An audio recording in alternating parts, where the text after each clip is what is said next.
6장 1절로 11절 말씀입니다. 한 절씩 교독하시겠습니다. 누가복음 6장 1절에서 11절 말씀입니다. 안식일에 예수께서 밀밭 사이로 지나가실새 제자들이 이삭을 잘라 손으로 비비어 먹으니 어떤 바리새인들이 말하되 어찌하여 안식일에 하지 못할 일을 하느냐. 예수께서 대답하여 이르시되 다윗이 자기 및 자기와 함께한 자들이 시장할 때에 한 일을 잃지 못하였느냐. 그가 하나님의 전에 들어가서 다만 제사장 외에는 먹어서는 안 되는 진설병을 먹고 함께한 자들에게도 주지 아니하였느냐. 또 이르시되 인자는 안식일의 주인이니라 하시더라. 또 다른 안식일에 예수께서 회당에 들어가사 가르치실세 거기 오른손 마른 사람이 있는지라. 서기관과 바리새인들이 예수를 고발할 증거를 찾으려 하여 안식일에 병을 고치시는가 엿보니 예수께서 그들의 생각을 아시고 손 마른 사람에게 이르시되 일어나 한가운데 서라 하시니 그가 일어나 서거늘 예수께서 그들에게 이르시되 내가 너희에게 묻노니 안식일에 선을 행하는 것과 악을 행하는 것, 생명을 구하는 것과 죽이는 것 어느 것이 옳으냐 하시며 무리들을 돌려보시고 그 사람에게 이르시되 내 손을 내밀라 하시니 그가 그리하매 그 손이 회복된지라. 그들은 노기가 가득하여 예수를 어떻게 할까 하고 서로 의논하니라. 아멘. 찬송가 309장입니다.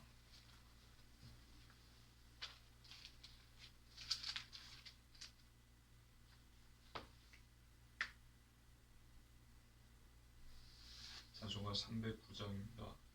목마른 내 영혼 주가 이미 허락한 그 귀한 영생수 주여 갈망합니다. 그 약속 따라서 힘써 간구하오니 오 주여 내 기도 어서 들어주소서. 예수의 사랑 예수의 사랑 바다 물결같이 내게 임하니 영광의 물결에 온전히 쌓여서 내 영혼의 기쁨 한량없도다. 주 내게 약속한 큰 비 내려주시려 은혜의 저구름 건너편에 떠올라 그 귀한 징조가 내게 밝히 보이니 나 힘을 다하여 주께 간구합니다.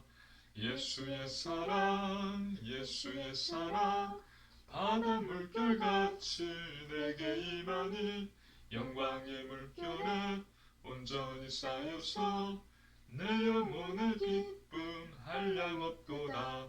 은혜의 소낙빛 지금 흡족히 내려 구원의 큰 강물 흘러차고 넘쳐서 내 추한 모든 죄 모두 씻어버리니 나 지금 은혜를 충만하게 받았네. 예수의 사랑 예수의 사랑 바다 물결같이 내게 임하니 영광의 물결에 온전히 쌓여서 내 영혼의 기쁨 한량없도다. 그 차고 넘치는 주의 은혜의 물결 힘차게 밀려와 내게 만족합니다. 오 할렐루야로 주를 찬송하오니 내 맘의 기쁨이 항상 충만함이라. 예수의 사랑 예수의 사랑 바다 물결같이 내게 임하니 영광의 물결에 온전히 쌓여서 내 영혼의 기쁨 한량없도다. 네. 오늘 선포하는 말씀의 제목은 율법의 본질입니다. 율법의 본질. 오늘 본문에는 예수님과 바리새인들의 안식에 관한 논쟁이 기록되어 있습니다. 조금 옆으로 나오세요. 이렇게 머리가 보이네. 안식일에 일어난 논쟁이고 두 번의 논쟁이 기록되어 있습니다. 선포되는 말씀 속에서 하나님께서 주시는 언약을 굳게 붙잡으시고 치유받으시고 세임 얻으시기를 주님의 이름으로 축복합니다. 아멘. 첫 번째 논쟁입니다. 안식일이었습니다. 예수님과 제자들이 사역을 위해 다른 지역으로 가는 중에 밀밭 사이를 지나갑니다. 예수님과 제자들은 먹을 양식이 풍족했던 것이 아닙니다. 먹을 양식이 늘 부족했습니다. 하나님 말씀입니다. 누가복음 9장 3절입니다. 누가복음 9장 3절 함께 읽습니다. 이르시되 여행을 위하여 아무것도 가지지 말라. 지팡이나 배낭이나 양식이나 돈이나 두 벌 옷을 가지지 말며. 제자들은 배가 고팠습니다. 그래서 밀밭 사이를 지나가면서 그 이삭을 잘라서 손으로 비비어 먹었습니다. 누가복음 6장 1절입니다. 함께 읽습니다. 안식일에 예수께서 밀밭 사이로 지나가실새 제자들이 이삭을 잘라 손으로 비비어 먹으니. 아멘. 이것을 바리새인들이 보게 됩니다.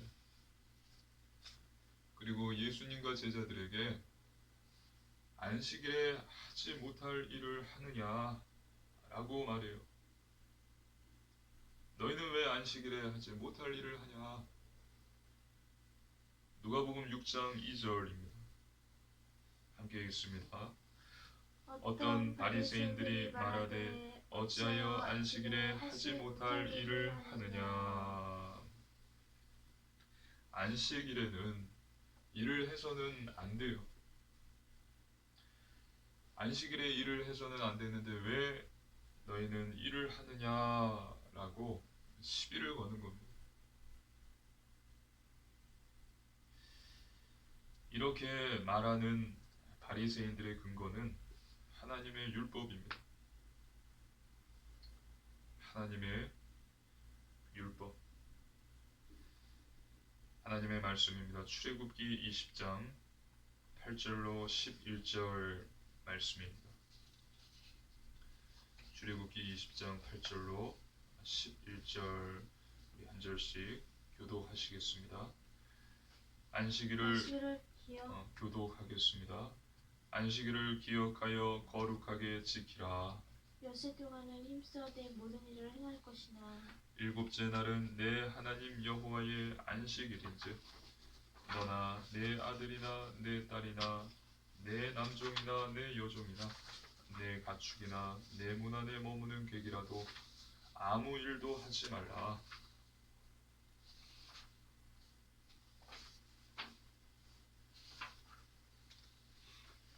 하나님께서는 안식일을 거룩하게 지키라라고 율법을 주셨습니다.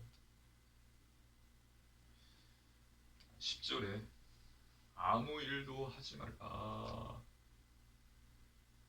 아무 일도 하지 말라 라고 말씀하셨습니다. 하지만 문제는 바리새인들에게 있어요. 바리새인들은 이것을 근거로 613개 총 613개의 법조항을 만들었어요. 248개의 하라, 365개의 하지 말라, 이렇게 총 613개의 법조항을 만든 것입니다. 하나님의 율법이 아니라 자신들의 율법입니다. 이에 예수님께서는 대답하십니다. 다윗의 이야기를 말씀하십니다. 하나님의 말씀입니다. 누가복음 6장 3절 4절입니다. 교독하시겠습니다. 예수께서 대답하여 이르시되 다윗이 자기 및 자기와 함께한 자들이 시장할 때에 한 일을 잃지 못하였느냐. 그가 하나님의 전에 들어가서 다만 제사장 외에는 먹어서는 안 되는 진설병을 먹고 함께한 자들에게도 주지 아니하였느냐. 다윗과 함께한 자들이 굶주렸을 때에 하나님 전에 들어가서 진설병을 먹지 않았느냐. 제사장들만 먹을 수 있는 떡을 다윗과 함께한 자들이 먹었다라고 말씀하신 것입니다. 당시 다윗은 또 그 일행은 사울 왕을 피해서 도망 다녔습니다. 모든 게 어려웠어요. 그리고 제사장에게 갑니다. 그로부터 진설병을 받아서 먹게 됩니다. 하나님 말씀입니다. 사무엘상 21장 3절 6절입니다. 사무엘상 21장 3절 6절 한 절씩 교독하시겠습니다. 이제 당신의 수중에 무엇이 있나이까? 떡 5덩이나 무엇이나 있는 대로 내 손에 주소서 하니 제사장이 그 거룩한 떡을 집었으니 거기서 진설병 곧 여호와 앞에서 물려낸 떡밖에 없었음이라. 이 떡은 더운 떡을 드리는 날에 물려낸 것이니라. 아멘.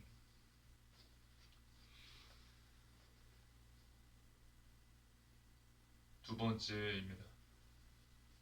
두 번째 논쟁입니다.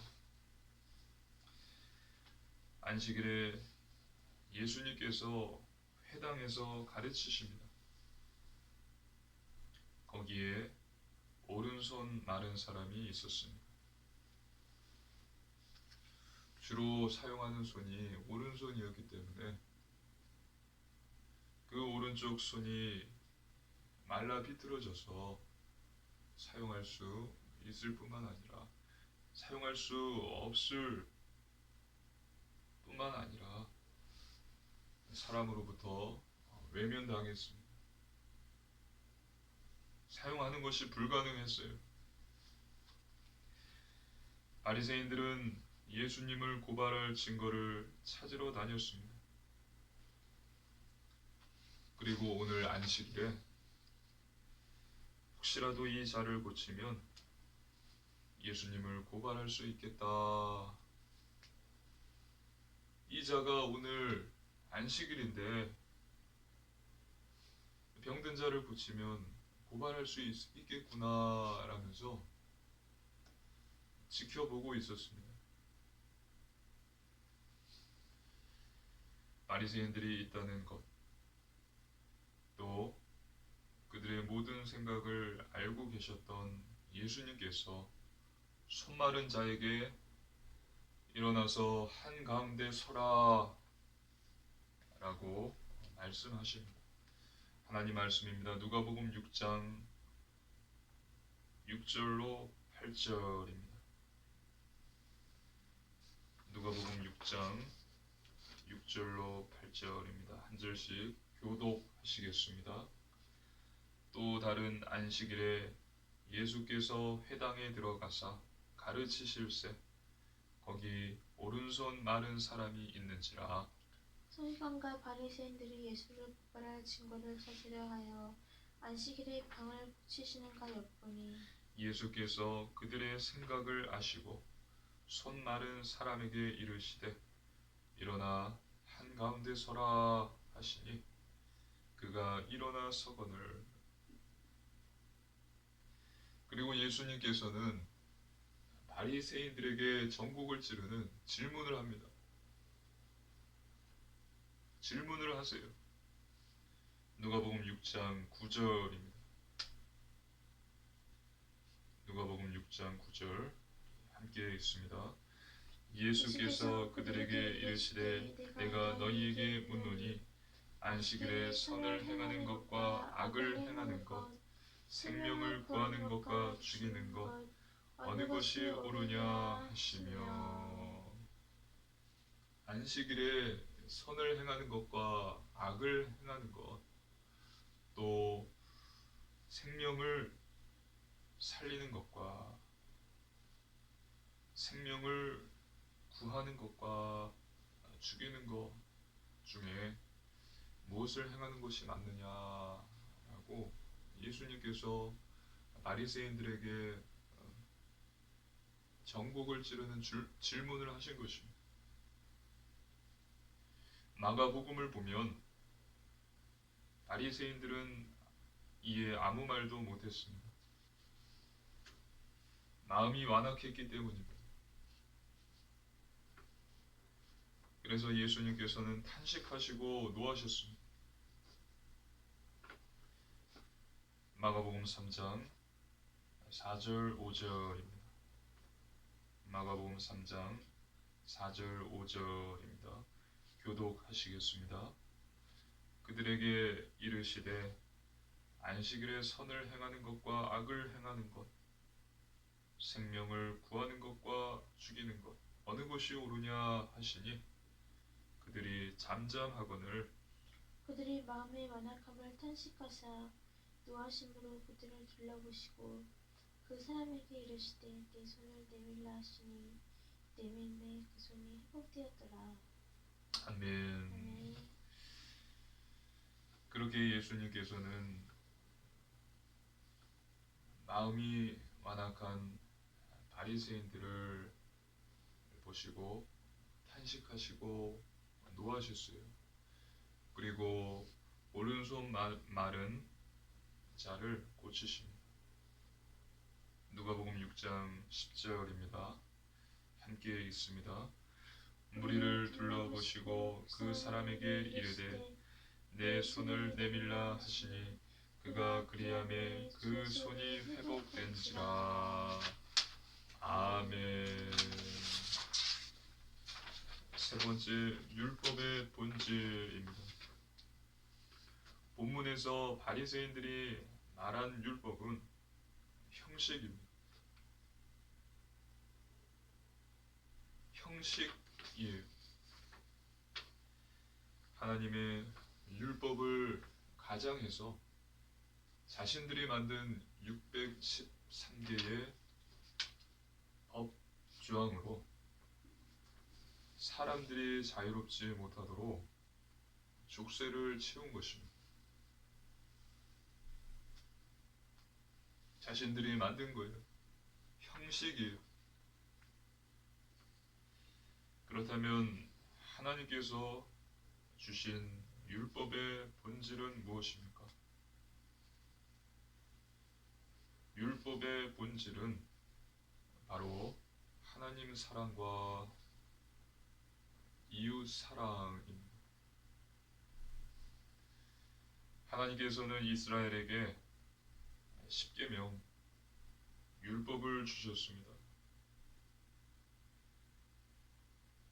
모세를 통해서 이스라엘 백성들을 애굽의 노예에서 해방시키시고, 모세가 시내산에 가서 하나님으로부터 십계명을 받습니다.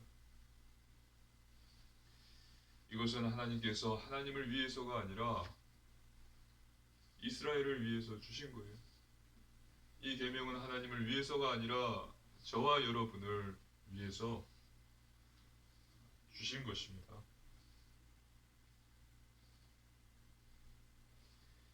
(1에서 4) 계명은 하나님을 사랑하는 것입니다.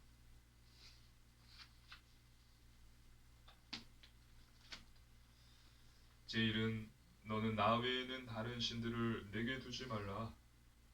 제2는 너를 위하여 새긴 우상을 만들지 말고 위로 하늘에 있는 것이나 아래로 땅에 있는 것이나 땅 아래 물속에 있는 것에 어떤 형상도 만들지 말며 그것들에게 절하지 말며 그것들을 섬기지 말라. 제3은 내 하나님 여호와의 이름을 망령되게 부르지 마라. 제4는 안식일을 기억하여 거룩하게 지키라. 하나님을 사랑하는 것입니다. 그리고 5에서 10계명은 이웃을 사랑하는 거예요.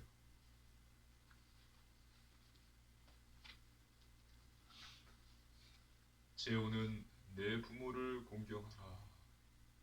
제6은 살인하지 말라. 제7은 간음하지 말라. 제8은 도둑질하지 말라. 제9는 내 이웃에 대하여 거짓 증거하지 말라. 제10은 내 이웃의 집을 탐내지 말라. 1에서 4계명은 하나님을 사랑하는 것, 5에서 10계명은 이웃을 사랑하는 것. 신약을 보면 한 율법사가 예수님께 질문을 합니다. 그리고 예수님께서 그 질문에 답을 해 주십니다. 마태복음 22장 35절로 40절입니다. 마태복음 22장 35절로 40절 말씀입니다. 우리 한 절씩 교독하시겠습니다. 그 중에 한 율법사가 예수를 시험하여 묻되 선생님, 율법 중에서 어느 계명이 크니까? 예수께서 이르시되 내 마음을 다하고 목숨을 다하고 뜻을 다하여 주 너의 하나님을 사랑하라 하셨으니 이것이 크고 첫째 되는 계명이요. 둘째도 그와 같으니 내 이웃을 내 자신같이 사랑하라 하셨으니 이 두 계명이 온 율법과 선지자의 강령이니라. 아멘. 하나님을 사랑하라. 내 이웃을 사랑하라. 이것이 율법의 본질이에요.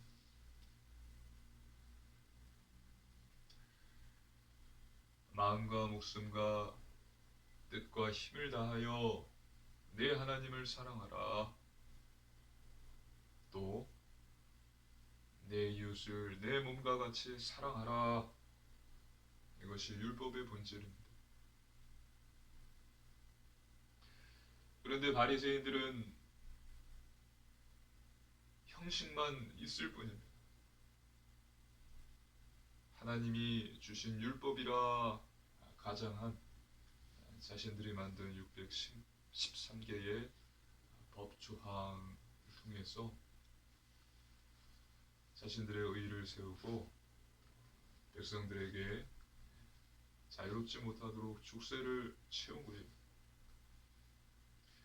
또 율법의 본질은 선을 행하는 것, 생명을 구하는 것입니다.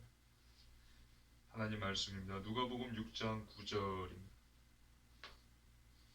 누가복음 6장 9절 함께 읽습니다. 예수께서 그들에게 이르시되 내가 너희에게 묻노니 안식일에 선을 행하는 것과 악을 행하는 것, 생명을 구하는 것과 죽이는 것 어느 것이 옳으냐 하시며 아멘. 선을 행하는 것, 생명을 구하는 것, 이것이 옳습니다. 이것이 율법의 본질이에요. 율법의 본질은 하나님을 사랑하는 것, 이웃을 사랑하는 것, 선을 행하는 것, 생명을 구하는 것, 이 네 가지가 율법의 본질인 것입니다. 바리새인들은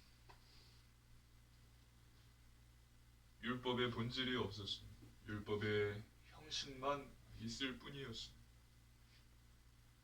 바리새인들은 율법주의자입니다. 이해하기 쉽게 예를 들겠습니다. 신자 가정의 딸과 불신자 가정 아들이 결혼을 합니다. 결혼식 날짜를 잡기 위해 만납니다. 신자 딸 측은 주의를 지켜야 하기 때문에 토요일날 결혼식을 올리자 교회에서 하자라고 합니다. 이에 불신자 아들 측은 하객들을 생각할 때에 토요일보다 일요일이 더 좋습니다. 하지만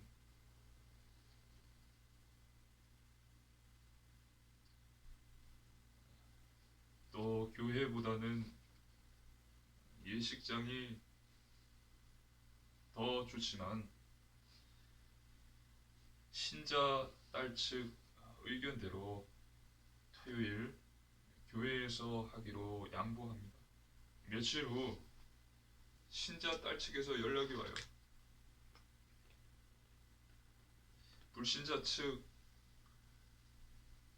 불신자 아들 측에게 결혼식을 한 주 미루어 그 다음 주 토요일 날 하자는 것입니다.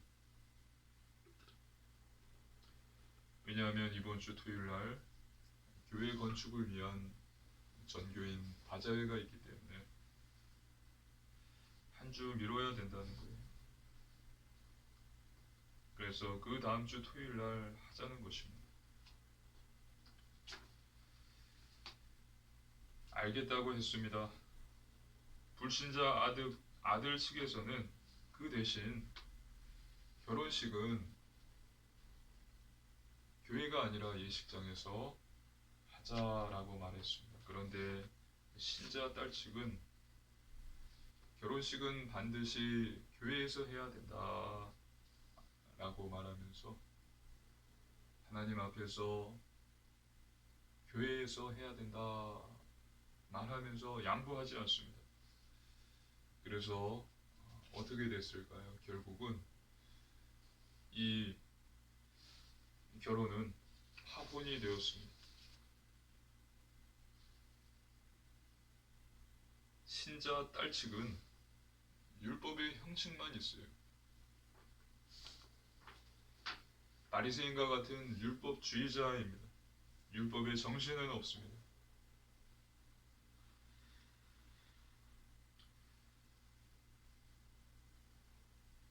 무율법주의자도 있습니다. 무율법주의자들은 어떤 자들입니까? 결혼식 토요일에 해도 상관없습니다. 그리고 교회에서 안 해도 됩니다. 아무런 문제가 되지 않습니다. 다 끝났기 때문에 이것은 본론이 아니라 서론이기 때문에 아무 상관없습니다. 라고 말하는 거예요. 이것은 무율법주의자입니다. 율법주의자, 무율법주의자는 둘 다 똑같습니다. 율법의 형식만 있을 뿐 율법의 본질은 없어요. 그렇기 때문에 율법의 본질이 있어야 합니다. 하나님을 사랑하는 것, 이웃을 사랑하는 것, 선을 행하는 것, 또 생명을 구하는 것, 이것이 율법의 본질이고 이것이 있어야 합니다. 또 다른 경우 예를 들어 말씀드리겠습니다. 신자에게 불신자 친구로부터 연락이 왔어요. 전화가 왔어요. 불신자 친구가 이번 주일에 결혼을 합니다. 그래서 와서 축하해달라고 신자인 친구에게 전화를 한 것입니다. 그런데 신자는 교회 학교 선생님이에요. 그래서 주일에 교회 가기 때문에 어렵다 라고 합니다. 그런데 그 불신자 결혼하는 친구가 결혼식에 오는 친구 중에 교회 다니는 친구들도 있는데 왜 너는 못 오냐, 와서 축하해줘 라고 부탁하는 거예요. 꼭 와달라고 말합니다. 그래도 이 신자 친구는 난 교회 선생님이기 때문에 교회 꼭 가야 돼, 교회에 빠질 수 없어, 미안하다라고 합니다. 그 이후부터 신자는 그 결혼한 불신자와 연락이 끊어지게 됩니다.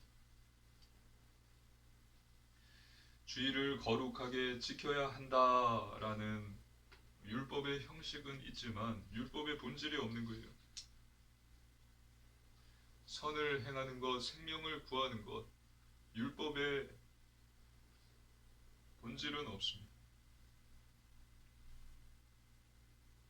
불신자 친구가 평생에 한 번 있는 결혼식에 와서 축하해 달라, 축복해 달라고 하는데 내일 주일이어서 교회 가야 된다라고 하는 것입니다. 이것은 율법주의자의 태도예요. 율법주의자입니다. 하나님을 잘 믿지 못하는 것입니다. 위와 반대인 경우입니다. 불신자 친구가 주일에 결혼을 한다고 와서 축하해 달라고 신자 친구에게 연락이 왔어요. 신자가 결혼하는 친구에게 당연히 축하하러 가야지, 내일 하루 정도는 교회에 빠져도 괜찮다면서 꼭 가겠다고 말합니다. 그리고 주일 결혼식에 일찍 갔다가 밤늦게 들어옵니다. 그리고 바로 잠자리에 듭니다. 나머지 6일도 불신자와 같은 삶을 삽니다. 이 사람은 교회를 다닐 뿐 무율법주의자입니다. 구원받지 못한 자일 수 있습니다. 율법의 본질은 하나님 사랑, 이웃 사랑, 선을 행하는 것, 생명을 구하는 것입니다. 이 정신을 가진 자는 불신자 친구의 결혼식에 갈 것입니다. 교회 부장 선생님께 전화를 드릴 것입니다. 그리고 사랑과 생명을 구하는 마음으로 결혼식에 참석해서 불신자 친구를 축복해주고 기도해 줄 것입니다. 그리고 주일 대예배를 드리지 못했기 때문에 결혼식을 마치고 오후 예배에 참석해서 예배를 드리든지, 그것도 시간상 어렵다면 집에 돌아가서는 개인 예배, 또 개인 말씀 묵상과 기도 시간을 가질 것입니다. 이 사람이 바로 율법주의자, 무율법주의자도 아닌 하나님을 제대로 믿는, 율법의 본질을 갖고 있는 복음 가진 참 신자입니다. 참 신자는 율법의 본질이 있어야 합니다. 율법의 본질이 저와 여러분에게 있기를 주님의 이름으로 축복합니다. 보십시오. 예수님께서는 이 땅에 율법을 폐하러 온 것이 아닙니다. 완전케 하러 오셨어요. 하나님의 말씀입니다. 마태복음 5장 17절입니다. 마태복음 5장 17절입니다. 함께 읽습니다. 내가 율법이나 선지자를 폐하러 온 줄로 생각하지 말라. 폐하러 온 것이 아니요 완전하게 하려 함이라. 아멘. 나는 율법을 폐하러 온 것이 아니라 율법을 완전케 하려고 왔다. 또 예수님께서는 율법의 마침이 되셨습니다. 하나님의 말씀입니다. 로마서 10장 4절입니다. 로마서 10장 4절 함께 읽습니다. 그리스도는 모든 믿는 자에게 의를 이루기 위하여 율법의 마침이 되시니라. 아멘. 즉 사랑입니다. 복음을 바로 깨달아서 율법의 본질을 가진 자, 즉 하나님을 사랑하는 자, 이웃을 사랑하는 자, 선을 행하는 자, 생명을 구하는 자 되셔서 이번 한 주도 현장에서 하나님께 영광 돌리시고 복음의 증인으로 서시기를 주님의 이름으로 축복합니다. 아멘. 결론입니다. 첫 번째, 말씀 충만입니다. 하나님 말씀으로 충만해야 합니다. 영혼의 양식은 하나님 말씀이 하나님 말씀을 먹어야 우리의 영혼이 살고 육신도 건강해집니다. 하나님의 말씀은 성취됩니다. 살아있습니다. 그리고 마귀를 공격하는 유일한 무기, 성령의 검, 곧 하나님의 말씀을 가지라. 성령의 검 하나님의 말씀을 가지라. 그래서 매일 하루 한 장씩 하나님 말씀, 성경을 읽으시고 묵상하시기를 바랍니다. 두 번째, 오직 믿음입니다. 하나님 말씀을 믿는 것입니다. 사람의 말은 참고만 하고 하나님의 말씀을 믿는 것입니다. 의인은 무엇으로 삽니까? 의인은 믿음으로 사는 자입니다. 불신앙, 염려, 두려움을 버리고 하나님을 믿으십시오. 전지전능하신 하나님, 우리의 머리털의 숱까지도 다 알고 계신 모든 것을 하실 수 있으신 하나님을 믿으시기를 바랍니다. 세 번째, 오직 순종입니다. 말씀대로 삶을 사는 것입니다. 중요한 것은 삶이에요. 말씀, 예수님의 가르침, 하나님이 주신 율법, 계명에 순종하는 것입니다. 중요한 것은 삶, 우리의 일상입니다. 주일의 삶도 중요하고 나머지 6일 동안의 삶은 또 중요합니다. 매일이 주일인 성도의 삶을 사시기 바랍니다. 예배, 기도, 전도, 또 거룩한 삶, 구별된 삶, 제자의 삶을 사시기를 바랍니다. 그래서 이번 한 주도 율법의 본질을 가지시고 말씀 충만, 오직 믿음, 오직 순종함으로 현장 살리는 복음의 증인 되시기를 주님의 이름으로 축복합니다. 아멘. 기도드리시겠습니다. 살아계신 하나님 아버지, 감사를 드립니다. 하나님이 주신 놀라운 구원의 은혜에 감사를 드립니다. 하나님, 율법의 본질을 깨닫게 하셔서 감사를 드립니다.